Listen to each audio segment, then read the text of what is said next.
Good morning all, and a very warm welcome to the first session of this year's Oxford Real Estate Conference. This morning, we'll be discussing urbanisation. Has urbanisation peaked? And how will cities evolve? I'm Catherine Lang, and I'm a Mayor Real Estate Knowledge Lawyer at Baker McKenzie, a global law firm with 77 offices in 46 countries and a full-service real estate practice with more than 300 real estate specialists. I'm also a committee member of Oxford Real Estate Society, and I'll be moderating our session today. We have a slightly unusual panel format today due to our panellists' time zones and other commitments.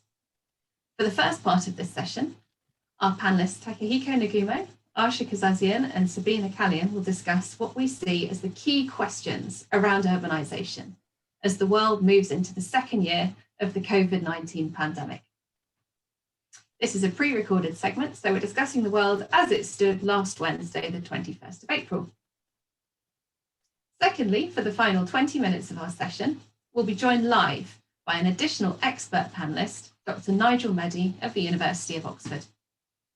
Nigel will speak to some of our panel themes, and he'll then address live any questions that you may have for him towards the end of our session. So as you listen to this session, please do raise any questions that you have at any time using the Zoom Q&A function. At the end of his segment, Nigel will address some of these questions before we bring our session to a close.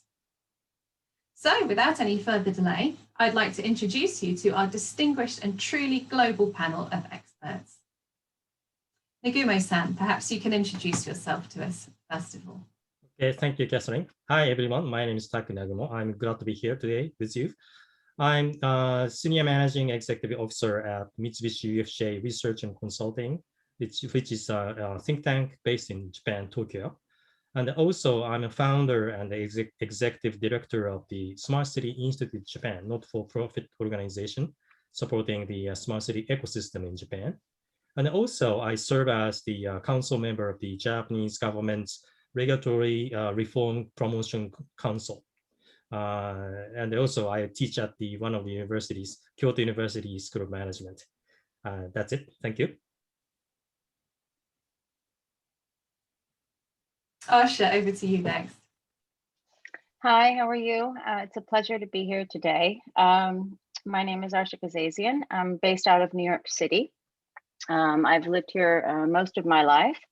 Currently, I am global head of real estate for Sherman & Sterling, a global law firm, just as Catherine. I manage about 1 million square feet across 26 different offices and across the 5 continents. I am an Oxford alum, studied strategy and innovation. I'm also currently involved in the Future of Real Estate program at Said. I'm very much looking forward to speaking about the relationship between various asset classes and how that really impacts from the tenant to the community experience. Thank you.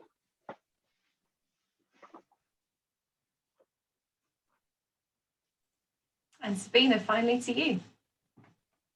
Hi everyone, my name's Sabrina. I'm also, for my sins, an Oxford alum from back in the midst of time before the Said Business School existed. So I'm a PPS and then I did an MPhil in economics. I head up the Real Assets Research team at CBRE Global Investors, which has over $110 billion of AUM in real estate.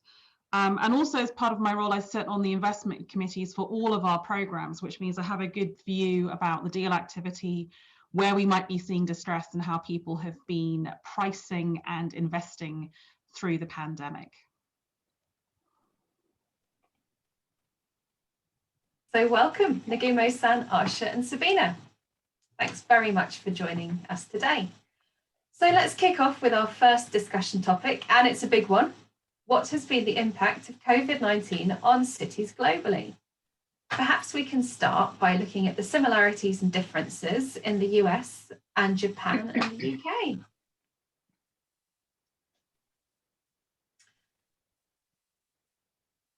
Perhaps I can turn to Arsha first to Sure.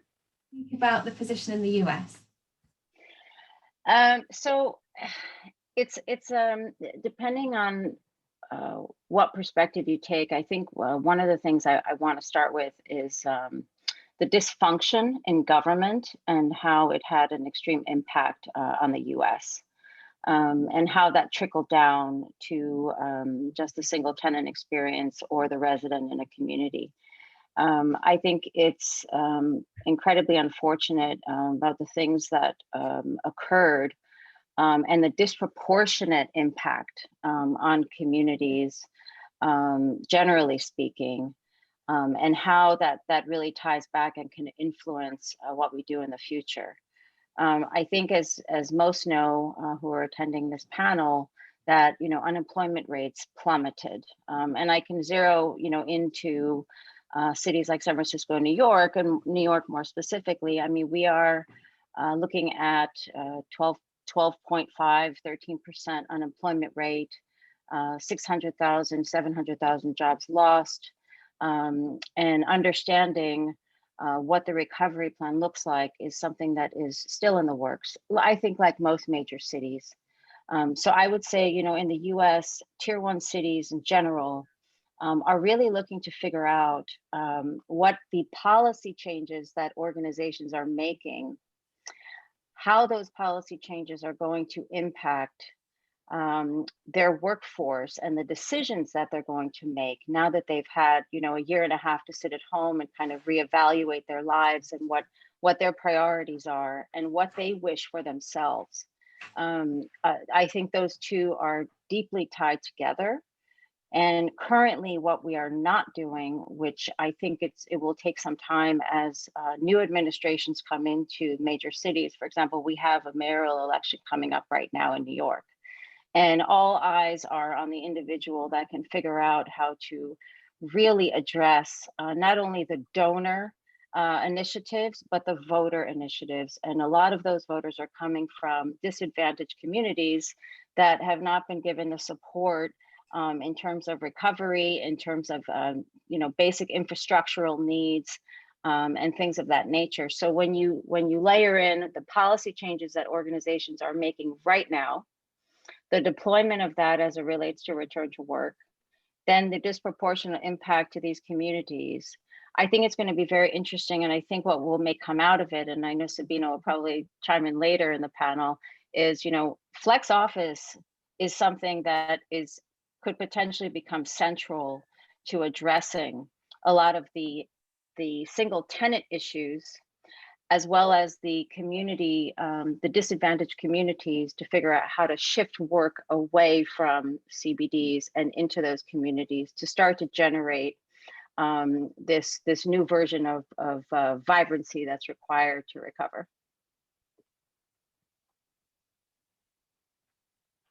Thanks, Arsha. I think that's really interesting. Sabina, I wonder whether your thoughts on the UK chime in some ways with that. Yeah, I mean, I think in a lot of these Western megacities, and I use that word advisedly because compared to Asian megacities, they're not very mega.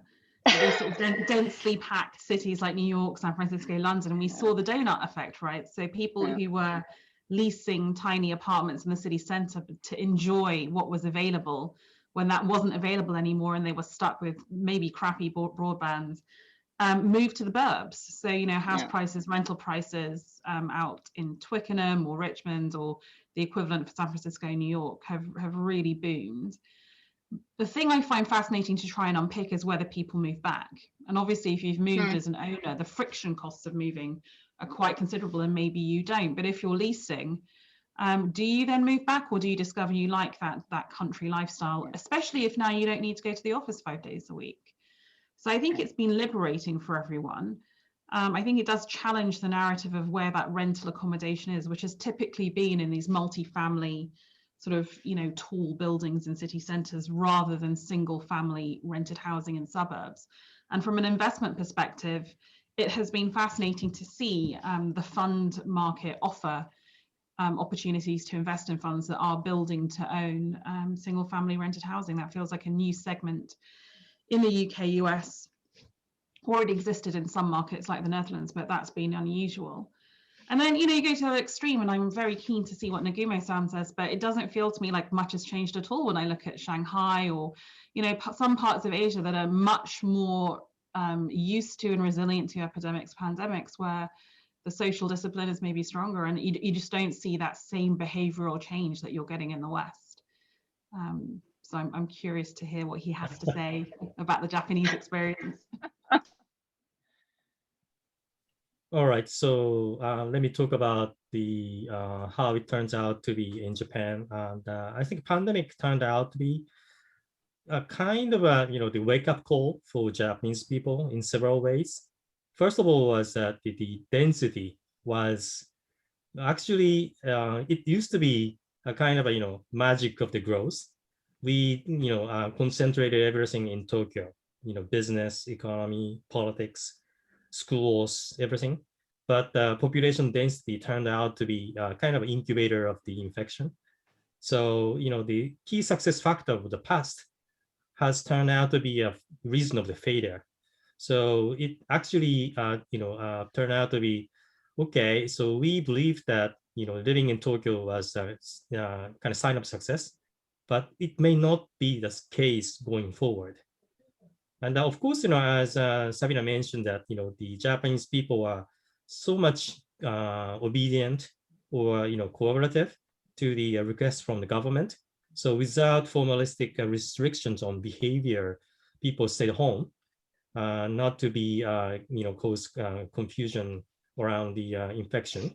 But I think it was not lasting long. Now we, probably that we are now about to declare third state of emergency, and the people are getting used to the infection. So the request from the government is not necessarily well effective nowadays. So again, the culture of the compliance or collaborations is now a little bit in question. Should we move on to more strict restrictions? Is a kind of a question kept in the mind of the people right now. And then secondly, the delay of the digitalization was kind of counterintuitive to us. We were inclined to think that we are kind of advanced in terms of the ICT, but the government IT infrastructure was so much fragmented.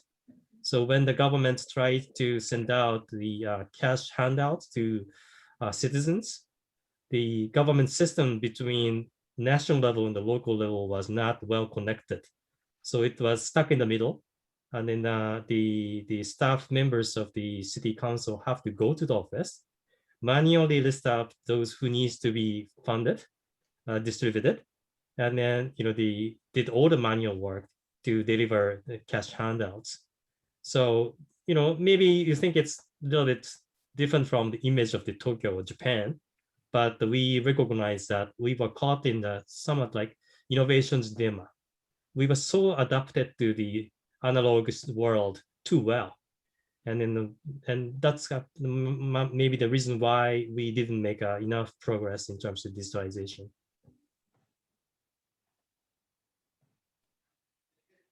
Thanks, Nagumo-san. I think that's really interesting. And I suppose then pulling in the theme of smart cities, because you're very involved in the smart cities initiative in Japan. Do you think, and this is a question for all of you really, do you think that cities that sort of fit the concept of a traditional smart city, have they been impacted less or differently by COVID-19? Can I start? It's a good question. Yes, actually. please do. So before COVID-19, we tend to focus on something more convenient, autonomous driving, just convenience. But after COVID, we started to refocus on health, life first. Without living in health, nothing could occur. So rather than talking about convenient automobile systems or traffic systems, why don't you talk about online medicine first? Why don't you think about digital government first? Why don't you think about the cashless payment first? Catching cash actually causes the infection, right? So we shifted the attention to more fundamental, more daily life necessity first, in the requirements for the smart city at the age of the COVID-19.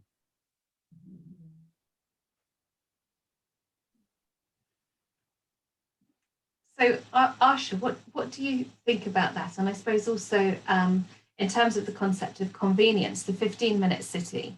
And I know that's something that you've been thinking about in relation to New York. So, what are your thoughts? You know, I started to get I started to hear 15-minute city or the concept being cycled around again during the New York City mayoral campaign. It's happening right now. And it was frustrating for me to digest, because it's somewhat unreasonable and it's not applicable in the US as much as it would be in Europe. And that is fundamentally something we can, Nigel will probably react to later in the panel. But the idea that you can just create this ideal city, something that is completely self-sufficient, requires so many properties and a certain status of health of the land, of the buildings, the necessary infrastructure. And so if you apply the 15-minute cities to the densest cities, the tier 1 dense metropolises, what you're going to end up finding is causing a greater divide between the haves and the have-nots. So it's those postal codes that are already somewhere much farther along. They've already migrated and decided they're not going back to work. So what do they want to do? They want to create communities that are going to further support the trajectory they were already on. And many cities, and I would say, more than 50% of those zip codes or postal codes, as you would say, do not have the basic infrastructure in order to even be able to begin that. So it would create further development that is artificially grown, as you would, for example, in New York City, Amazon is a perfect deal to analyze, to show how it won't work. Industry City is a mega development that was purely grafted onto a site in a community that was not able to access it. So the lack of inclusion to just simply graft programs, the deli, the movie theater, the clothing store, the supermarket, just paste them into a corridor, which would then give way to new jobs for the local community, is unrealistic, because those communities right now do not have the resources to spend the dollars. They don't have the necessary infrastructure. And so instead of trying to create the ideal city, I think it's really a matter of distributing the wealth and the resources from the most concentrated areas in New York, San Francisco. There are other cities that are suffering from the same thing. Distribute that wealth to those zip codes that don't have what they need. And in that, generation and vibrancy will come. And so I really challenge the 15-minute city in terms of how it's being applied in most of the US cities. And I think there'll be a lot of interesting conversation to come. Forbes just came out with an article last week about it, challenging it. I do think, though, in the UK and other areas, I do think the 15-minute city has the chance, because it's already by nature, gardens and greenways are already strung throughout the city plans and in the outer boroughs of those cities. So I'm sure, and Naguma-san and Sabrina, I'm sure you probably have a view on this as well. But I'm sure I've made quite a few enemies just saying what I did today, but I think it was worthwhile saying to demystify that a bit. I think you're spot on, Arsha. It depends on the existing infrastructure. I mean, The history of real estate is littered, and indeed the history of the world, with people trying to create utopian new cities or suburbs that take decades to bed down, and some can end up as white elephants. And it just depends how the city is already configured and its inherent size. I mean, one of the reasons when we did a lot of our detailed work on which cities were most at risk of a permanent shift to, remote working, people moving away, is that some of the smaller European capitals, while amazing, vibrant, wonderful cities in their own right, are of a slightly smaller size than, say, a London or a Paris and the big American cities, and are already more livable. So they're already more capable of people using bicycles to get to work and feeding in wellness into their lifestyle, and they're not quite as dense or as tall.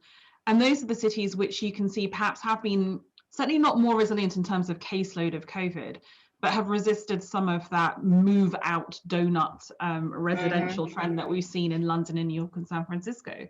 Because ultimately, they don't suffer from some of those like fear factors and issues around density. Yeah. And as you say, have the walkways, the canals, the garden routes that make them really resilient long term. And when I look at where some of my London and American sort of people based in New York want to go to, I mean, I had a conversation with a colleague just recently that he wants to relocate to a different city. And he's relocating to a city that has many of the attributes of one of the really vibrant, phenomenal continental European capital cities. Just that little bit smaller, that little bit livable, better work-life balance, better quality of residential. So yeah, that I think was the classic example of trying to find the 15-minute city, not by recreating a New York suburb or not by having some massive corporate gentrification exercise, but just moving to a city that has that. Moving to it. Yeah, just move to it. It already exists. Yeah. So why waste the energy creating it? Right, and that's what's happening. I mean, there in New York City alone last year, 800,000 mailing addresses were changed to out of state, and some 50% of the highest earners in New York City are non-residents of the city. And so the migration that you spoke about, it's happening. It's going to continue to happen. I think the 800,000 mail address changes are going to probably drop, and 300,000 will return.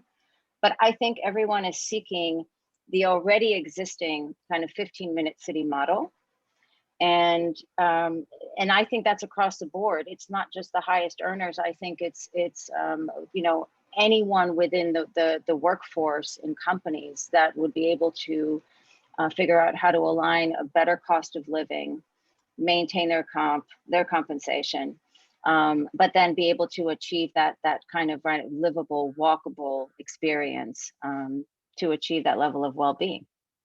The maintain the comp bit is crucial, and I wonder how that's going to work legally. Europe, which is highly regulated on the labor force versus America. Yeah. And I think that if people really do disperse, it does raise the question of whether it becomes 2 out of 5 days a week in the office to meet up with people, or whether actually, because you all genuinely are all in different cities, so it's 1 week every 6 weeks, you go to another location and have something more like an offsite where you're building social capital, working on projects. And then it doesn't have to be the New York HQ. You could go to Nashville, you could go to anywhere. We work in real estate, so let's go see a market together and work on a project at the same time. So it really challenges what remote working and the future of the office is, depending on where your workforce is and how flexible you're willing to be on that. Yeah, from the Japanese context, it's a little bit different story then. As I mentioned, that COVID-19 caused us to decentralize the use of land. Rather than centralizing everything in Tokyo, the Japanese government shifted the policy to decentralize, meaning to locate 100 smart cities in different parts of Japan. So it's a kind of risk diversification. Don't put all the eggs in one basket, disperse in different locations, right? So even if the Tokyo is down for the COVID, the other cities are up and running, then the economy is still healthy. So think about, rather than commuting to Tokyo, spending 2 hours on the public transportation, you want to live in rural areas and enjoy more, meaningful life and work online, right? So it's a kind of revitalizing the regions and rurals where the population overall of Japan is declining. It's depopulation is occurring in Japan, aging, depopulation. Thereby, the regions are, kind of losing the vitality in terms of the economy and society. By, dispersing the use of the land, locating 100 smart cities elsewhere, we can come up with a different kind of stage of Japan. So if we were to live in the rural areas under such conditions, maybe walkable city makes a lot of sense, right? So I think probably Japan is the most rapidly aging country of the world. Maybe Korea will follow us, China maybe, and some European countries as well. So depending upon the situation of the population growth, I think the story is a little bit different. It's interesting because I think the key in what you shared is that government is taking a position, and government is ensuring that all of the players and the actors in this play execute in line with that vision. And I think in the US, we do not have that yet. I will see what comes of the Biden administration and the infrastructure bills and all the other bills potentially, if they can actually trickle down to the city level. That is the key, because I think that, it needs to be a public-private partnership model in order to really, embrace all of that data. I mean, we are just all drowning in statistics now. If we can actually, understand what those statistics tell us, as they're coupled, so they cross-pollinate, can start to really understand the varying shifts and the huge opportunities to be able to realize what you just shared. And we don't currently have that, stateside at least, I'll say. I don't know, Sabrina, if you have a different view. I think we're probably halfway between in the UK, aren't we? Whereby the government has made a commitment to levelling up, is the big phrase, partly because it won its election landslide by winning hitherto sort of seats in the north of England that wouldn't have voted for it. So it's very conscious of rebalancing the north-south divide in this country. But again, I think the pandemic delayed everything, has severely weakened the public finances, but also created a higher tolerance for public finance and sponsored investments. So we'll see, I think, at the back end of this year what truly that means. At the moment, so far, it's just the moving of one finance department satellite office to the north of England in a swing seat. So we'll see. So I think the talk is there, maybe a bit like the US. The talk is there. The detailed plans are not. And what worries me a little bit is that this comes at the same time as the government trying to radically change the planning consent regime in this country, which, I mean, everyone agrees it needs an overhaul. But the way they've done it, I suspect, with a presumption to build, is really targeting at increasing residential development around London, what was the hitherto protected greenbelt. So it feels to me like the actual action that's being taken is much more about sort of concentrating wealth and jobs in the south of England. But, smart talent will vote with its feet. So maybe it's not about waiting for government. I mean, my talent has already moved. Like my New York guy's already in Nashville. The lady who was in Amsterdam is now in The Hague. Like, they've gone. So they'll be spending their Amsterdam, New York wages in those cities and create, generating multiplier effects. So to a certain extent, I trust in our younger generations who aren't as committed to staying where they are because of schools or big mortgages, that they'll move and they'll take the activity with them, so long as companies are willing to play ball on that. And I hope and that's we will. The key. That's the key. If we don't, we'll lose it's the talent. Those policies. Right. Yeah, I think it's almost, to me, it almost feels like it's corporate policy rather than government policy. Will companies have the foresight, the vision, the trust in the tools and also in their people to let them work from wherever they feel happiness and are well, and trust that the productivity is there? I really hope so. So what is your corporate occupier perspective, Arsha? We've got HSBC reducing its space 40% globally. We've got corporate occupiers making all sorts of decisions like this. So yeah, go on, Arsha. What's your position? Well, my peers and I, other heads of real estate, we get together and we chat every week, kind of tracking for the past year and a half. And I think we all fumbled all the way through until the beginning of this month, where we said we have to draw a stake in the ground. And that was because the vaccinations were starting to be distributed, and that is the only reason why. I think people started workforce regardless of their status or position or job function, because I think that's important to understand, the job function regardless. We're starting to make long-term life decisions. So, as Sabina had said, people, that migration was now becoming something that is quite permanent, to the tune of about, and this is across the board in the banking, in the legal industry, which are typically the two largest tenants around the world. About 20 to 25% is expected to leave the city that they were working in. And so that information, all of that data was collected through a host of global surveys that all major companies did. I can list, BlackRock, JP Morgan, Google, all of them. And so, in speaking to them, regardless of the policy, when they did the surveys and they allowed not only just to have a Scantron bubble to fill out, but where they could write a phrase. The phrase is pretty consistent. If you don't provide me the autonomy, the flexibility, and the choice to live where I want, I will go to another organization. And that really, that says it all. And that makes everyone very nervous, because I think it requires companies and the leaders of those organizations to figure out how to lead differently, how to manage differently, and create real thoughtful policies around providing choice, and figuring out what's the trade-off. We provide choice. Well, it also means that we are now widening our talent pool, which is a benefit to them as well. But it does mean that there are, dozens of decisions that need to be made, one of which was compensation, which, I mentioned before.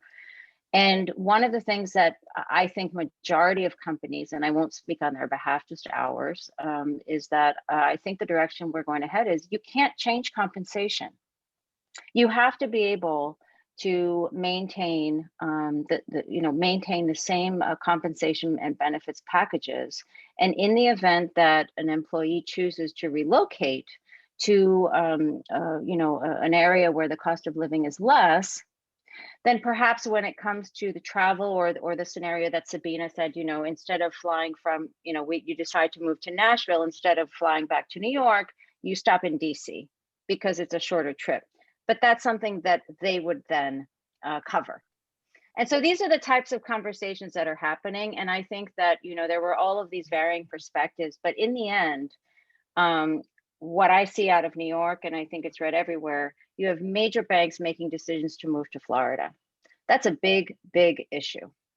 You've got, there's a lot of flip-flopping between fully remote versus a hybrid model.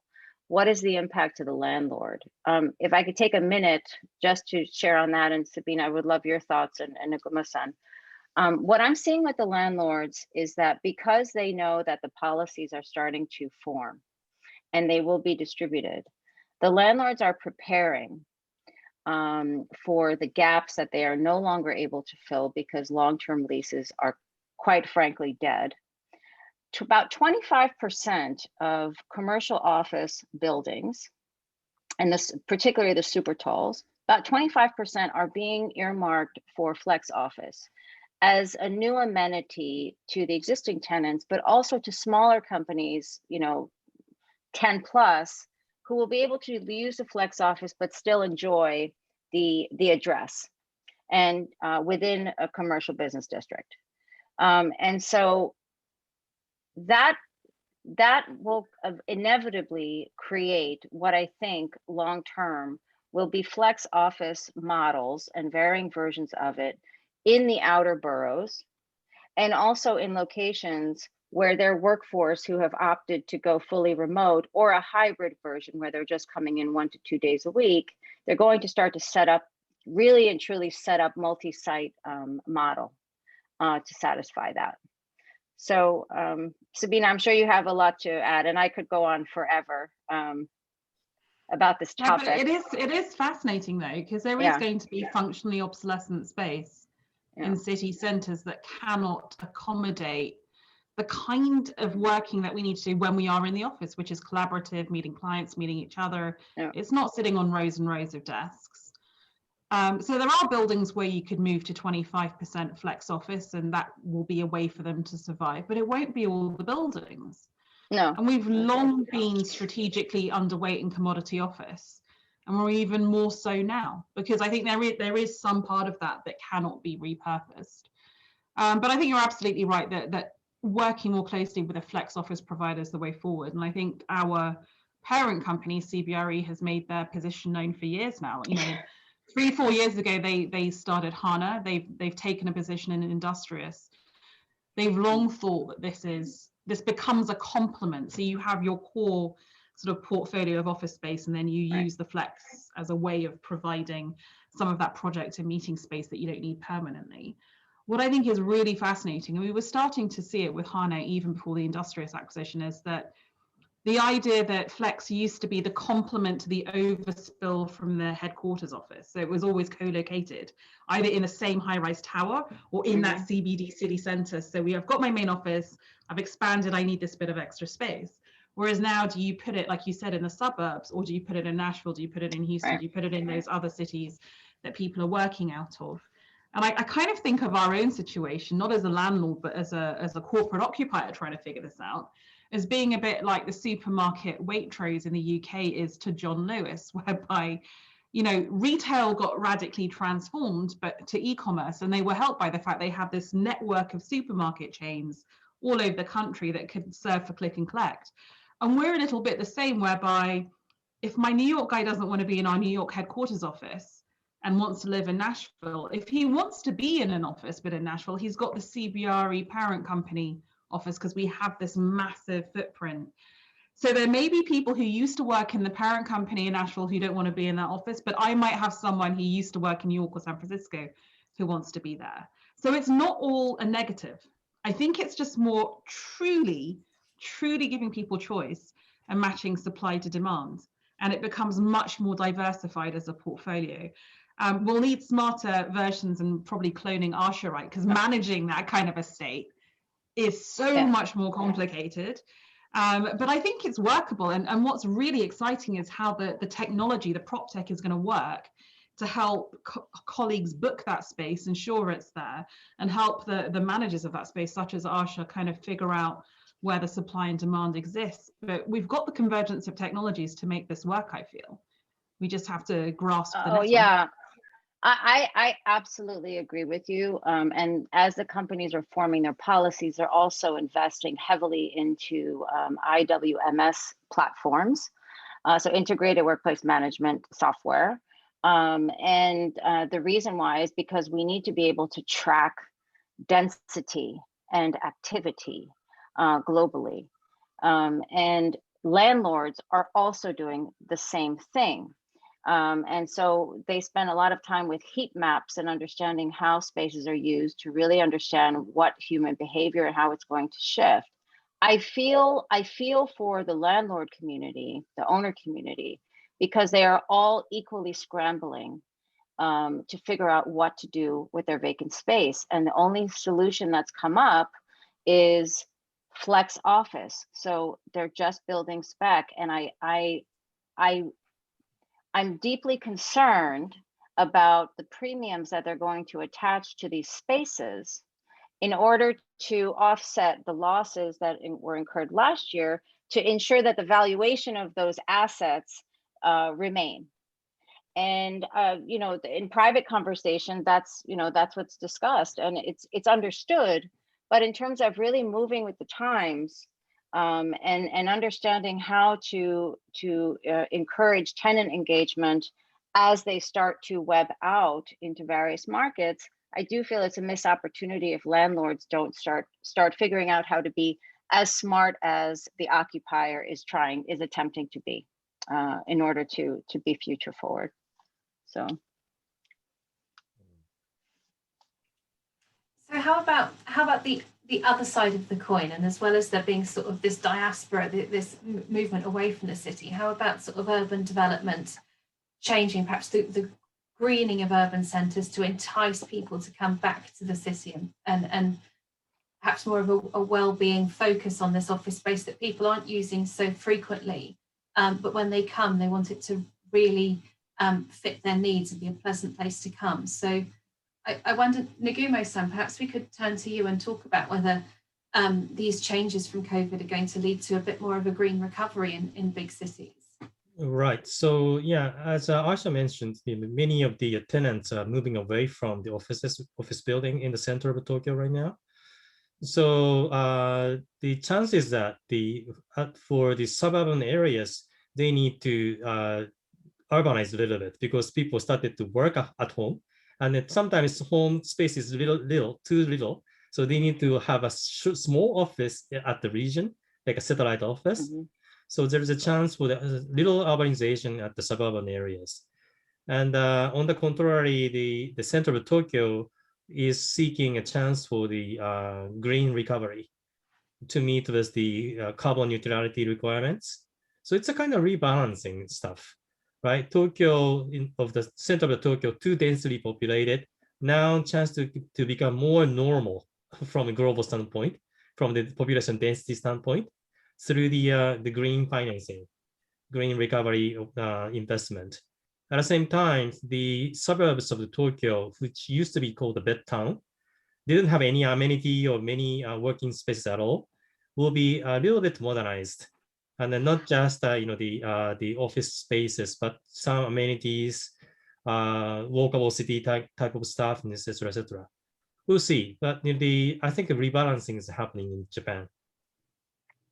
Yeah, I think it's exactly the same in London, Nagumo-san, whereby the pandemic gave everyone a pause for thought.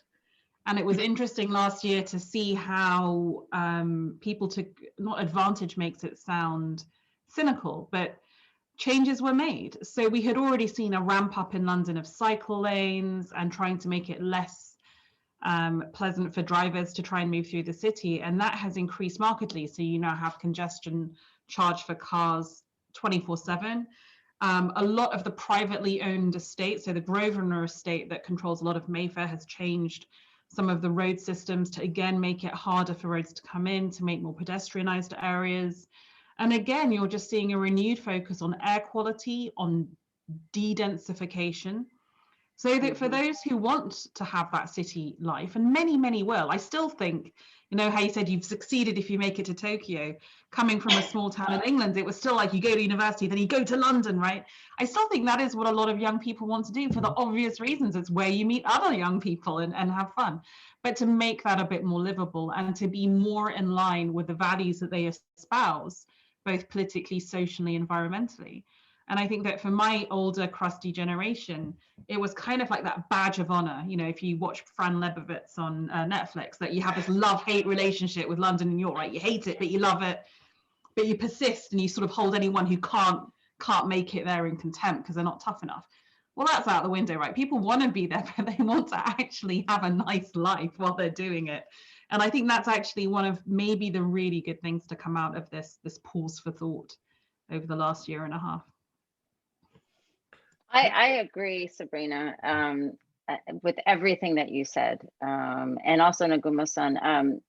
You know, in New York, we have just a few patches of areas that usually draw, most of the entertainment and density as it relates just specifically to the programs of pleasure, and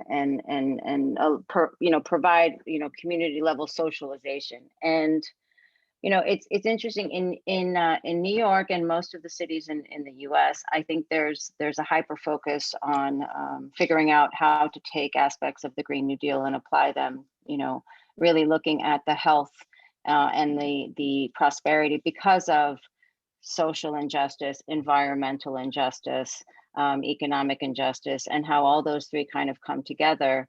And so, as you probably all know, and Nagumo-san, I think Japan is much farther along.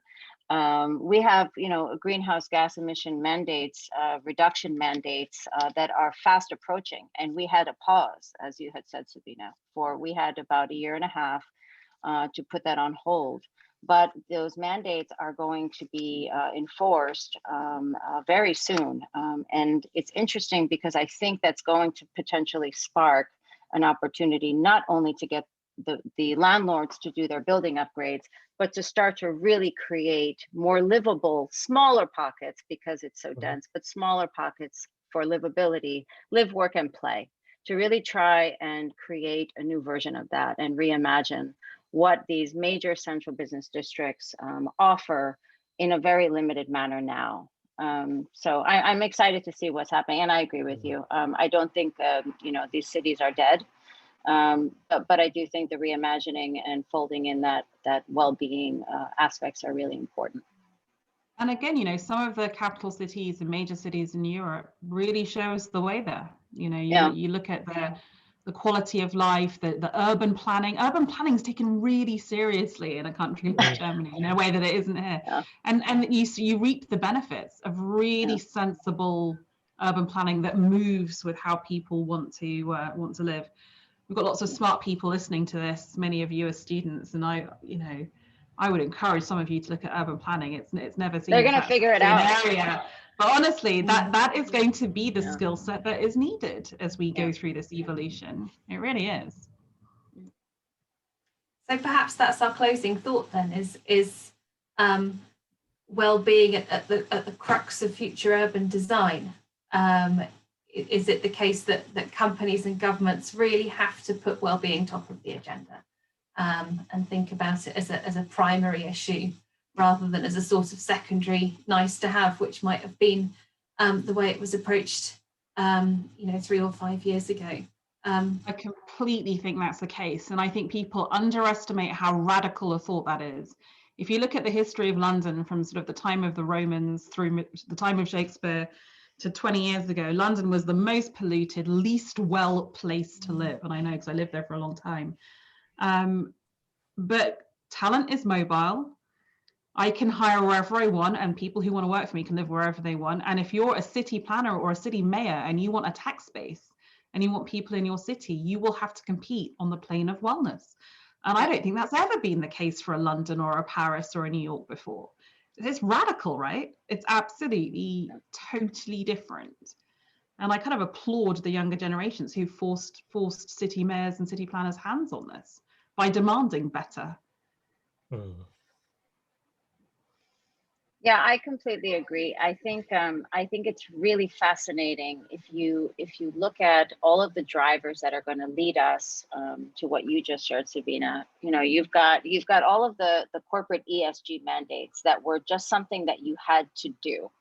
Then impact investing became a thing that people are actually starting to take seriously because they can measure the outcomes, and it's taking its time.